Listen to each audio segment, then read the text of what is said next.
Hey friends, Jeremy here. Another Sunday, another chance to talk about John's Revelation. And this week we're going to look at chapter 7 and the most evocative passage from chapter 7, which is this counting of the 144,000, this remnant.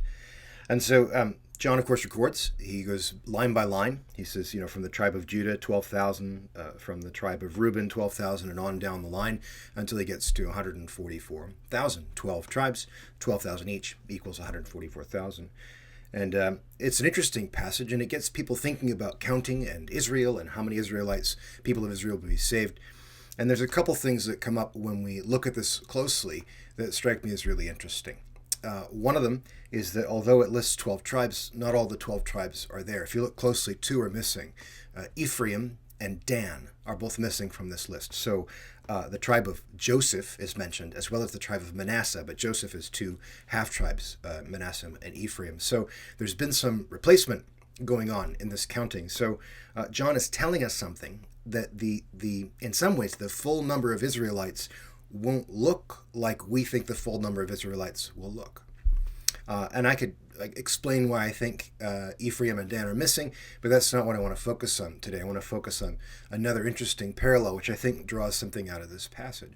As it happened when I was preparing to teach on Revelation chapter 7, in my personal Bible reading, I happened to be in the beginning of the book of Numbers. And if you remember from the last time you read the book of Numbers, it begins with the counting of the tribes.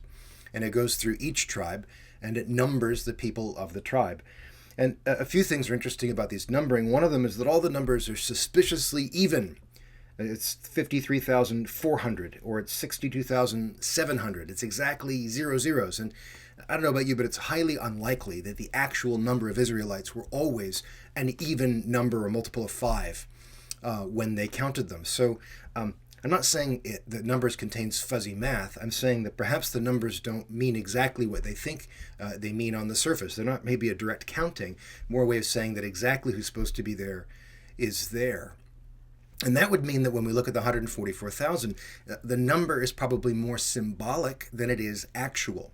And so we have 12 by 12, that's 144, 12 tribes of Israel, 12 disciples of Jesus, a perfect number of people, and then 10 times 10 times 10, which is 3 perfect completions. So 144,000 is most likely a kind of sacred number to communicate that everybody who's supposed to be there is there. The fullness of people who are supposed to be there is there. But there's one interesting thing more that really leapt out at me when I was reading this passage from Numbers, and it comes from chapter 3, the end of chapter 2. They number all the Israelites, verse 32, and then verse 33 it says, "The Levites, however, were not numbered among the sons of Israel, just as the Lord commanded Moses." Okay, so the Levites aren't numbered. The priestly tribe is not numbered. And that brings information to us when we get to Revelation chapter 7. When we get to that, after we've counted the 144,000, the next thing that happens, verse 9 is, "After these things I looked, and behold, a great multitude which no one could count, from every tribe and tongue, from every nation and all tribes and peoples and tongues, standing before the throne and before the Lamb, clothed in white robes." So after the fullness of Israelites are counted, then this uncounted number appear before the throne. And the uncounted number look a lot like the number from the book of Numbers, which are the priests who aren't supposed to be counted. And we know, in fact, that just from previously, this is the group that Jesus purchased by his blood for God. He has purchased from every tribe and tongue and people, a people for God, for himself, to be priests, it says. Verse 10, chapter 5, "You have made them to be a kingdom and priests to our God, and they will reign upon the earth." So the picture of the 144,000 and of this uncounted number, what it looks like the counting of the Israelites having come out of their exile, of all the people of God have been counted, and the uncounted priests together make up the whole company of God's people. And they are the ones who are going to be marked as God's own and saved out of the world.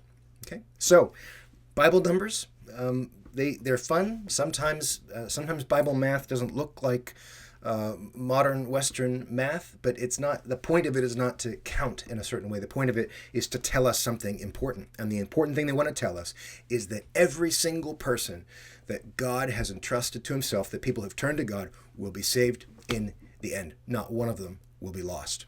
And that is pretty good news. So That's me this week, John's Revelation, some thoughts from the 144,000. I hope you enjoyed it.